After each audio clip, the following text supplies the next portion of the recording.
So today I'm going to be talking about burnout. Who here thinks they have a pretty good idea of what burnout is? Raise your hands. Yeah? Okay. How many people that have their hands up think you could describe what burnout is to another person in this room? All right. Okay. So that's a lot of what I'm going to talk about. But before I start, I want to just give you a little bit of a background on myself. I was a software engineer for about 10 years. I've been working as an evangelist on the community development team at SendGrid for the last 4 years. And I do want to start this with a disclaimer that obviously my background is, my experiences come from the United States and working with other teams, so that's the perspective I'm bringing here. I know there are some cultural differences. I was having breakfast yesterday and there was someone from LinkedIn sitting near me and I overheard him talking about this idea of American psychology as it applies to perks and work incentives, and how you get free lunch, but that means that you're eating lunch at the office all of the time, and that sort of thing. So some of the studies I'm going to reference were based in Europe. I also want to say that I understand that for underrepresented groups, it's probably different and also much harder to deal with burnout. So I am speaking from an admittedly privileged perspective. So what is Burnout? Burnout was a really awesome Xbox game. Fast-paced racing, I loved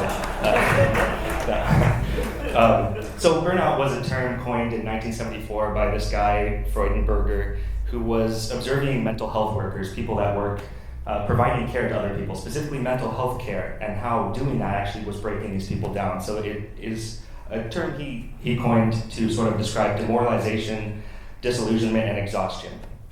It's also been described by a few other very smart people with lots of letters after the name as not a scholarly construct, but an evocative and imprecise metaphor or faddish psychobabble.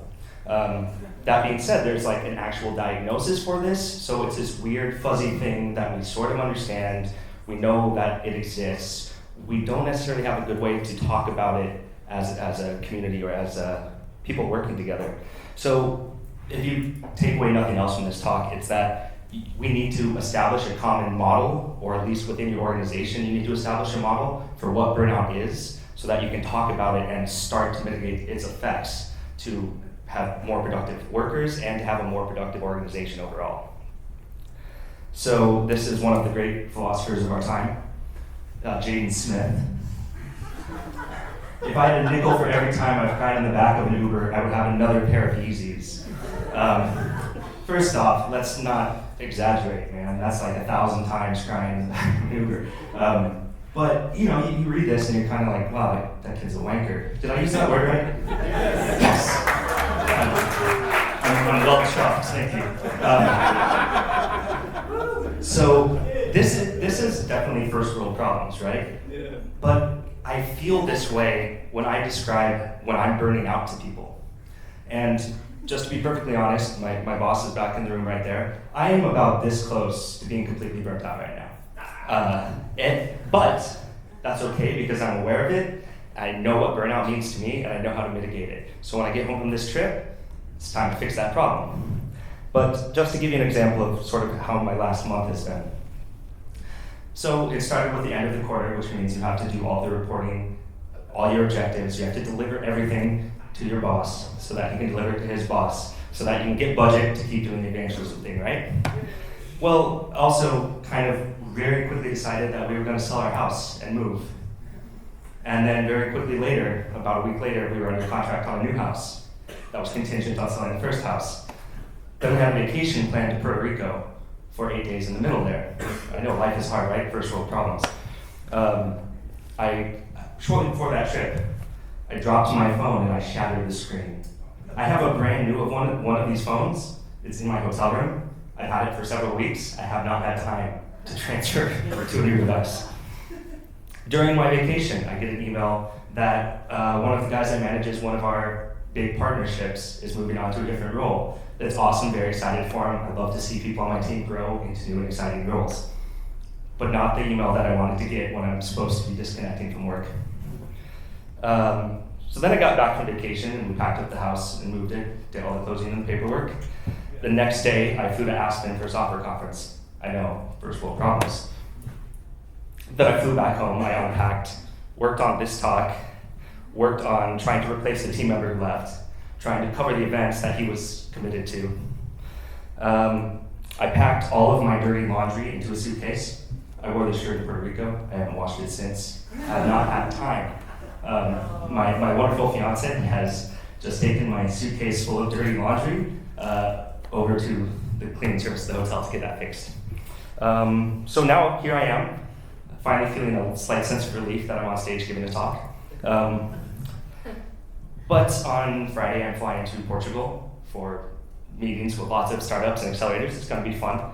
Then I fly to Madrid, and then I fly home. And then also this morning, it turns out I brought the wrong kind of plug adapter, and I still had some slides to finish for this talk.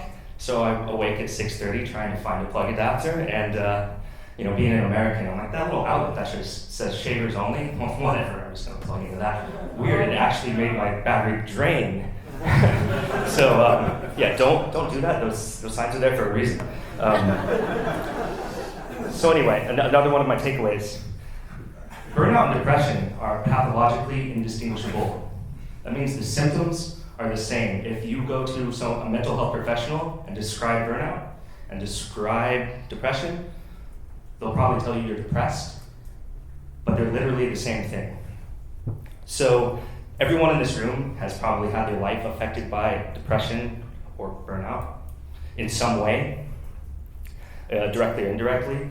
We see an increasing number of suicides from brilliant people that are under pressure, either as startup founders or just trying to do a lot and trying to give from themselves, but not remembering to take care of their own mental health. So I have a bunch of stuff from studies that prove that smart people say this is true. But the bad news about this, some of you are probably coming in here and go, awesome, he's going to tell me what burnout is. He's going to tell me how to look out for burnout, and then he's going to tell me how to prevent burnout. Simple, same way you treat depression, right? It's easy. Just I'm not sure what that right answer is, but I still feel like we can be better at talking about burnout by having a model, by discussing it, by putting some of the onus back on the organizations that we work for to start worrying about these things, to start investing in our mental health. The good news, though, I think by doing that, we can also help mitigate some of the depression that we see. If we can make people's lives better at work, hopefully some of that will translate over to their other parts of their lives. Another key takeaway, burnout and work engagement are not exclusive or correlated. Interesting thing, I am almost completely burnt out. I still love SendGrid. I'm still up on stage giving this talk right now. I am engaged in my work, not correlated. You cannot use one to predict the other. Another interesting thing is that the positive effects of good work engagement actually can go beyond the negative effects of burnout. So if you can start to get someone back on the track by keeping them engaged. Doesn't necessarily always work that way. Let's see. And this all comes from a study called Do Burnout and Work Engagement Predict Depressive Symptoms and Life Satisfaction? Easy for me to say. So, this is also probably not surprising to anyone except for my boss in the early 2000s. Long working hours result in reduced cognitive function. And they found this by giving a vocabulary and basic reasoning test to a bunch of people that worked 40 hours a week, increasing their workload to 55 hours a week. Weirdly, they were not as good at vocabulary. So, another thing is that vacations do matter, holidays, they do matter, but there's specific things about them that you need to control for to make them effective. I'll get into that a little bit later. Those most likely to burn out believe they are least at risk, right? And that means evangelists. So there's several models of burnout, right? Because it's this imprecise thing. I don't think there's any model that is better than the others, but I'm going to talk about a couple of them to give you a framework to take back and talk about. But one in 1980 actually said the first stage of the burnout process is idealistic enthusiasm. I don't know about you, but I select for that when I'm hiring people to be evangelists on my team. We also have 4 core values at SendGrid: happy, humble, honest, and hungry. And hungry is one of those things that is probably a precursor for burnout. So we're also selecting for that. Good news is that we have happy as a value, which I think is trying to bring some balance back into that. But again, have to be aware that the people that are good at what we do, the people we want on our team, are prime candidates to not only burn out, but not to know or believe that they're burning out, and actually become more resistant to the idea that they're burning out as the severity increases. I think there's a few reasons that evangelists are particularly at risk for burnout.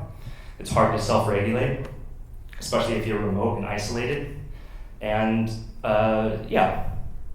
people that are startup founders are in charge of their own health and the health of the entire organization. They have double the stress. Anyone know who this guy is? No? It's an old photo. That's Neil Young. So, my, hey, it's better to burn out than to fade away. I don't think so. I mean, it was good for Kurt Cobain's publicity, but right? It's not necessarily a good thing in general, right? So anyway, by the way, Neil Young, I believe, is 71 years old now, and he is still going. He's probably fading in popularity, I had to guess.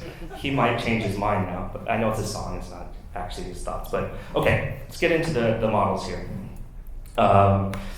This is a framework that I came across during my research that I thought was very, very useful. And one of the reasons I like this is because it views the sources of burnout as a relationship between the job and the person, or the company and the person, rather than just as an individual thing. So this kind of will give you 6 sort of mismatches that can be common causes of burnout. And hopefully, based on those mismatches, you can take away some situational and personal changes that you can use to mitigate the causes of burnout. And if you have one without the other, if you're changing yourself personally, or you're changing the situation for an employee, but they're not changing personally or taking steps to change themselves, it's probably not the right fit for you or for the employee at that point. So it's up to both sides of the equation to actually solve the problem. And if you have one without the other, it's not going to work. So these are the 6 mismatches. I tried to come up with a cool little acronym, but nothing really worked, so sorry. Overwork, right? This one is obvious. When you have this much work to do and this many resources to do it, and that's chronic, right? If it's not chronic, and everyone has crazy sprints here and there where you have to push extra hard. If that's happening consistently, there's a mismatch between your responsibilities and the resources provided. Lack of control.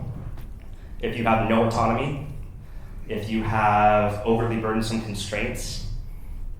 I think this one particularly applies to evangelists, at least in my experience, because people that I like to have as evangelists have self-motivation, they have initiative. You don't tell them how to execute something, you just sort of paint the target and let them figure out how to get to it. When you take that away, they get upset. Insufficient reward is another pretty clear one. That can be external reward, so promotions, salary raises, getting a gold star on your homework, that kind of thing. Or they can be internal. If you don't feel a sense of pride or accomplishment in the work you're doing, that is also insufficient reward. You need to be fulfilled by the job you are doing. This one is interesting, breakdown of community. This one can happen because of isolation if you have a remote team. It can happen if there's lack of camaraderie at work. If there's no one at work that you would go have a beer with after work, or wine, or soft drink, or choose your drink, that's probably not a good thing. You want to actually be friends with the people you work with. It fosters better environments for everyone. Sustained unresolved conflict, right? You see this one. So hands up if your evangelism program has ever had to defend itself internally. Okay. So that can be sustained unresolved conflict between departments in an organization. That can foster itself in a lack of camaraderie and a breakdown of community as an organization. I have an example. I'm not going to name names or anything, but there were a couple people on my team, and they went off to do a fairly lengthy, very, very busy trip, and they got back from that trip, and one of the people immediately quit. And that, I believe, was a breakdown of community, or a mismatch of values, or lack of camaraderie between the two people that were on that trip. This can have real effects, and they can sneak up on you. Absence of fairness, also pretty straightforward, right? If person A is doing half the work and the boss thinks they're great and they get a promotion, everyone else is going to feel slighted. Value conflict. This one is a disconnect between the values that your organization has and your own personal values. If you're asked to do something that you don't feel ethically good about in order to achieve success, you're probably not going to be good at your job. I was talking to an Uber driver last night who was saying he probably could make money as a black cab driver, but he doesn't do that because he would have to graft. He would have to deny certain fares to certain people, refuse to go to certain parts of the town in order to maximize his hourly earn. That's a disconnect in values. This one I think you will see most at inflection points in your company. If you're going from early stage high growth and then you take a Series C and you're trying to turn things around and get profitable, continue your success and change the definition of that success to how do we actually make money instead of burn VC money.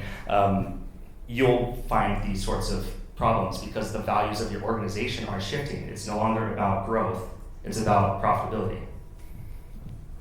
So just to recap, this is the OLABAV framework. I don't know. Like I said, I couldn't come up with a good acronym. Just real quick, does anyone think any of these are probably more likely to affect people working at DevRel than the others? Overwork. Who thinks overwork is probably, yeah. Okay. Lack of control. Hopefully you're not experiencing that one. Insufficient reward. I personally think that breakdown of community, value conflict are probably the two that affect DevRel most. So one of the key things that I learned from looking at this framework is that, it's job person mismatch. People usually don't focus enough on the job side of it. The work site has to work on figuring out how to prevent and mitigate these efforts just as much as it's up to the individual to understand that they're burning out and to take steps to mitigate that. So how do you recognize burnout? How do you know when you are burning out? How do you know when the people you manage are burning out or people on other teams are burning out? It's tricky, right? Same when you know someone is depressed. Sometimes it takes time. There's no loud bang and they don't suddenly just go, oh yeah, I'm burnt out now. That's weird. It's slow, it progresses over time, and if you're not watching for the signs of it, you'll miss it. You can't really just ask someone, are you burnt out, for a lot of reasons. There's politics, there's cultural differences, there's situational differences, there's, oh my God, I really need this job, and if I say I'm burning out, they might not want me here anymore. It's not that simple. So a few ways to recognize burnout. For me, when my friends and family start making comments about my workload or, hey, you seem stressed, that's usually something that I try and take to heart, and I write it down in your feelings journal or something so you can track this. I think that's called Twitter.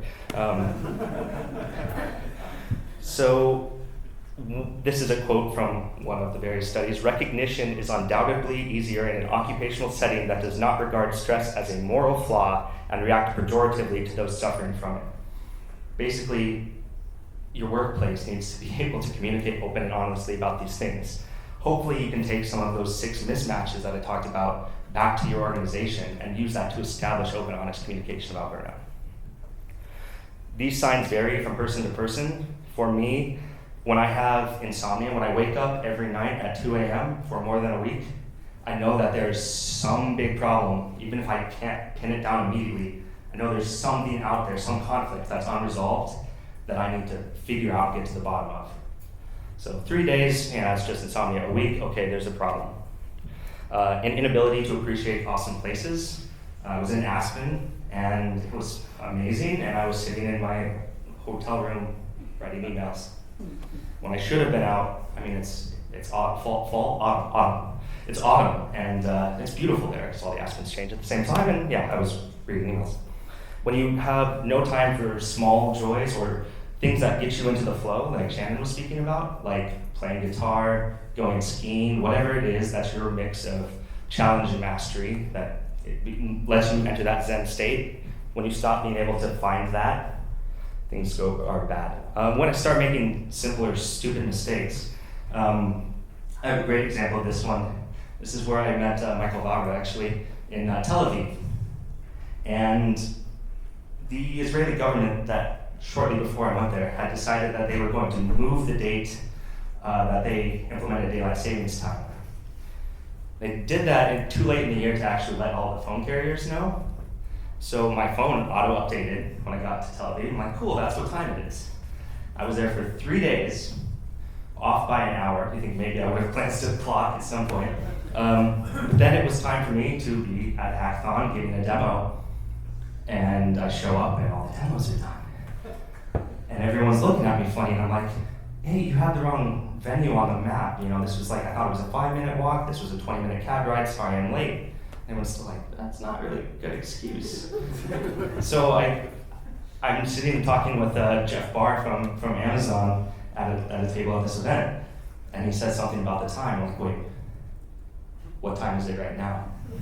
Oops. So yeah, when things like, so basically that was a really expensive trip, but we got some really good falafel. Yeah. Not so much ROI for the business on that one. So there are 3 types of burnout workers based on this one model that I found and kind of liked and decided to put in the slide deck. So this is similar to the job person mismatches, but this would be more about people that are symptomatic, things that you can recognize in people and maybe put them into a category, although that's always risky.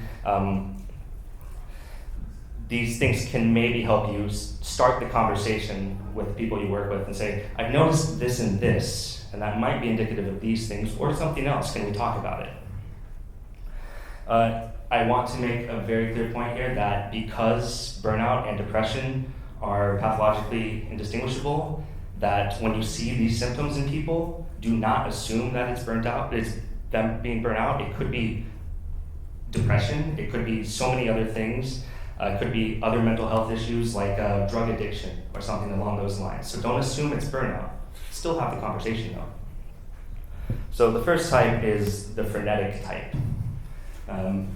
People who, that doesn't translate to the projector so much, but anyway, hopefully you saw Mad Max and you get it. People who, when they are overly challenged, when the work situation becomes increasingly difficult, they start working harder, right? These are the idealistically enthusiastic people who say, well, that wall's bigger, I just need to run through it harder now. They have typically an inability to acknowledge their own failure, probably because they're scared of failure. They tend to value the business over their own needs, and they can become anxious and irritable. So these are the people like him who, when the battle's going poorly, sprays his face with chrome and grabs the explosives and jumps off the truck thinking, God, that movie was awesome. So yeah, another type is the under-challenged type. People who are indifferent about the task you've given them, particularly if it's a task that they've been enthusiastic about. People who feel like there's a lack of personal growth or lack of opportunities in front of them. People who are contemplating another job or are just simply bored, are perhaps burnt out because they are under-challenged. People who are worn out, that's about where I am.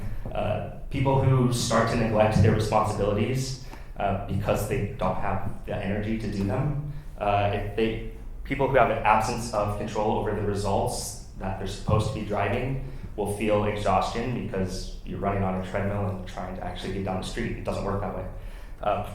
If there's problems with your incentive structure, people can get worn out too. I'm being underpaid for the amount of work I do, right? I'm not actually saying that at all. Difficulties performing tasks. If I'm trying to solve, so I remember when I was writing code, there was one night we were working all night, Death March, that same boss I talked about that didn't understand that you get less effective as time goes on and you keep working.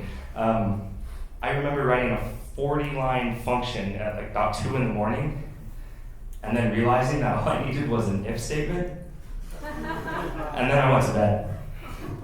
Difficulties performing tasks that you've typically been good at are a sign of being worn out. So now that you've seen sort of a framework for identifying potential causes of burnout, you've seen some of the symptoms of people who are burned out, how do you prevent it? Well, I'm really glad you were talking about Maslow earlier, but I have an updated version of that. The Silicon Valley hierarchy of needs. By the way, SendGrid is based in Boulder, Colorado. Not everyone's in the valley. Branded t-shirt to establish identity.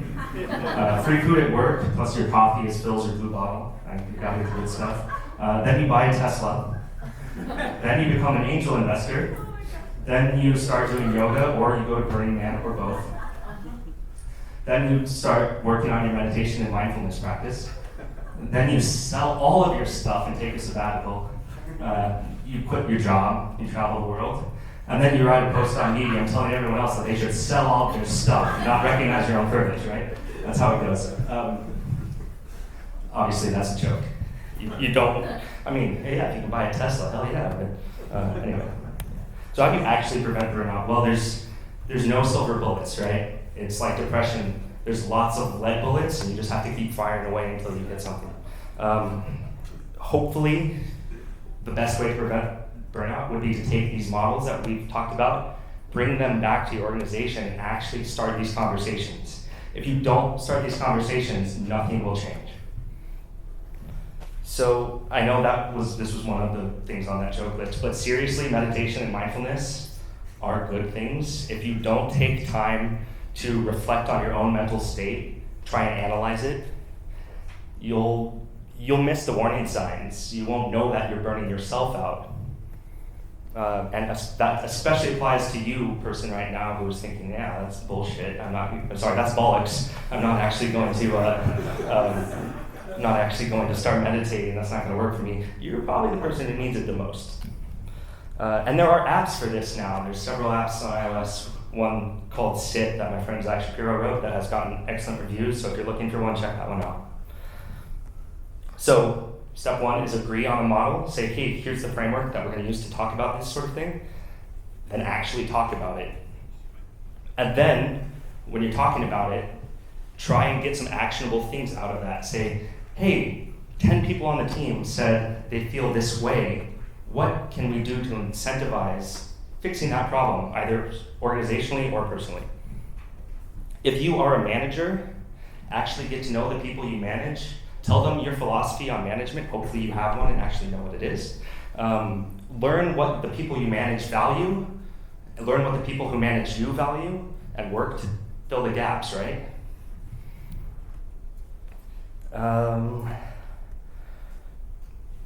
Keep this in mind, again, sort of repeating myself, but it's important. It may be that the individual has done what he or she can do, and the power and responsibility for change resides elsewhere in the system.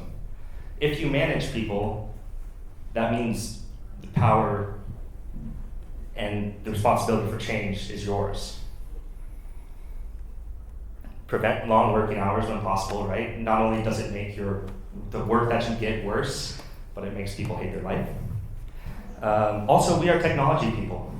So like Cristiano was saying earlier, build the tools, build the systems that let you automate away as much of the tedium as you can so you're not putting things into a spreadsheet.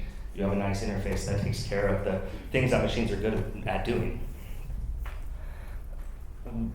One thing I learned, I was speaking with a person, she's a director of the site reliability engineering team at Google.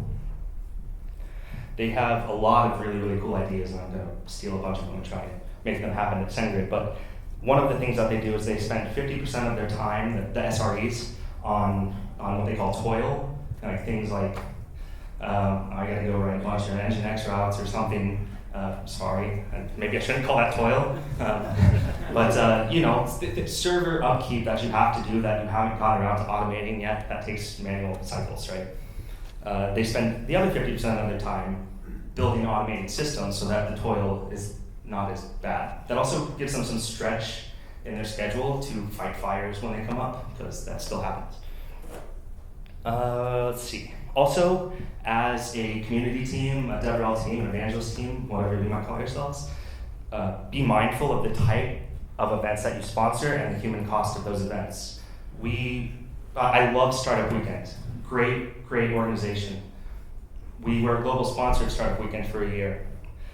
And what we learned is that those events are great, you make great relationships, but the human cost is very, very high.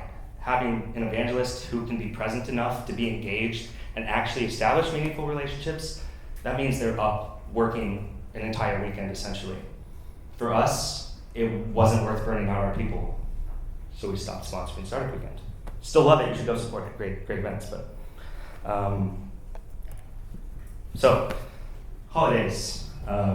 If you live in the UK, good job, you do this much better than we do.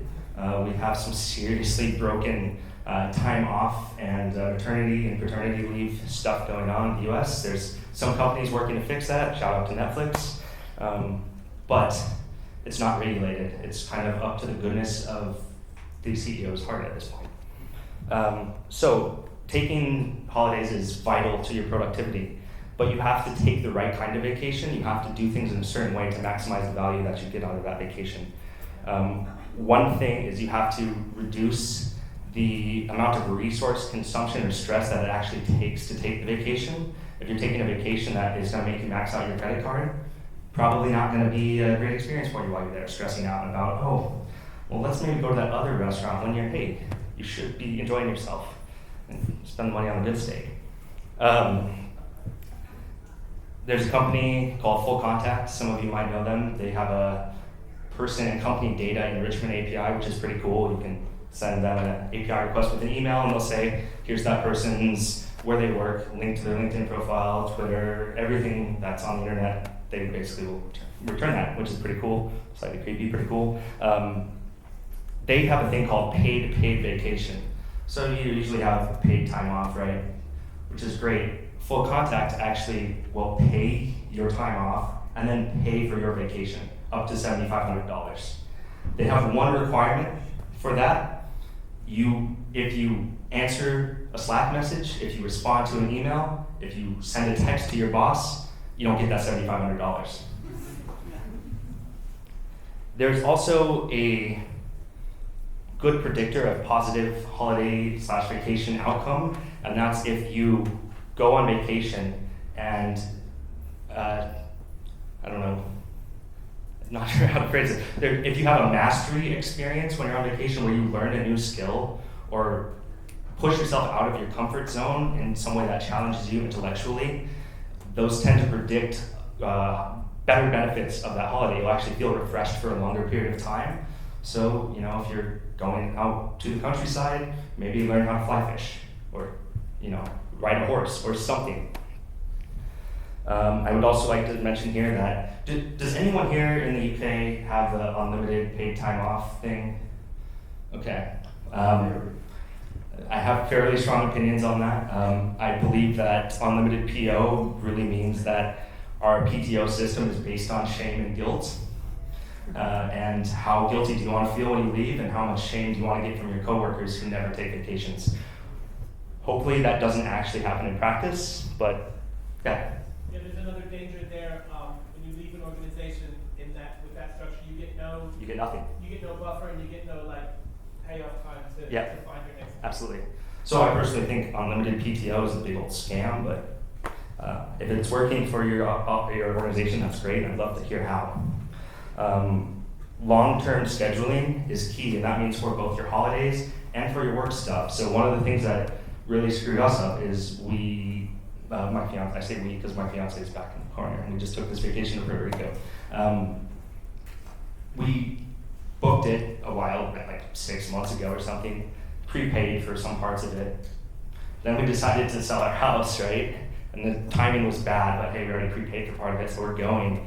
And that lined up end of quarter and all those things. So having a schedule of key events in your organization, quarter end, update due, these events, this team summit for this quarter and the next quarter, those will really help you plan vacations that let you maximize the value you're going to get out of taking that holiday. Because when you take a holiday and you come back feeling like you are worse off, it's terrible. It's the worst feeling in the world, because then you're more exhausted, but now you have this many emails that you've been waiting to respond to that you have to deal with.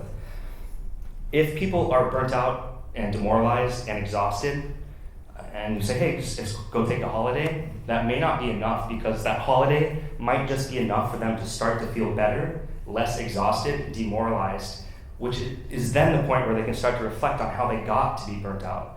And if right when they're at that point where they can start to do the self-reflection and discovery, you put them back to work, you're just going to burn out again immediately. So give people a little bit of a buffer from after their vacation.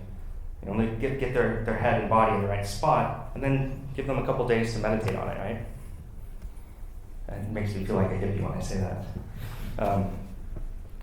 But it's true.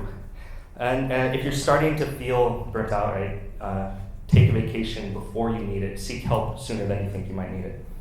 So, a list of some of the key things I hope you remember from this talk. Burnout and depression, almost the same thing. Burnout and work engagement, not correlated, not exclusive, not indicative of one or the other.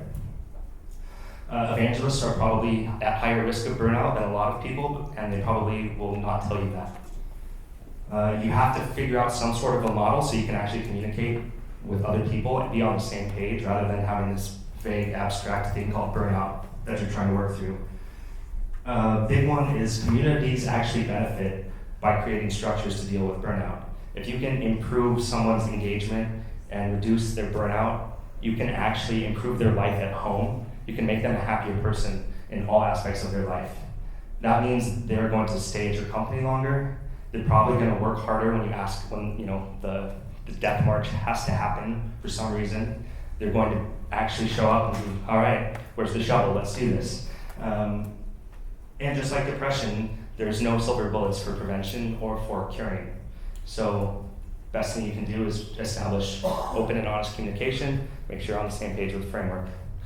This is a list of all of the scholarly, peer-reviewed, sciencey journals that I read to make this happen. And I'd like to end with the tiny potato saying you can do the thing. So if you're feeling burnt out, please try and talk about it with someone. You can go talk to me about it if you want to. My email is there, brandon@sendgrid.com. You can hit me up on Twitter @bwest. And that is all I have.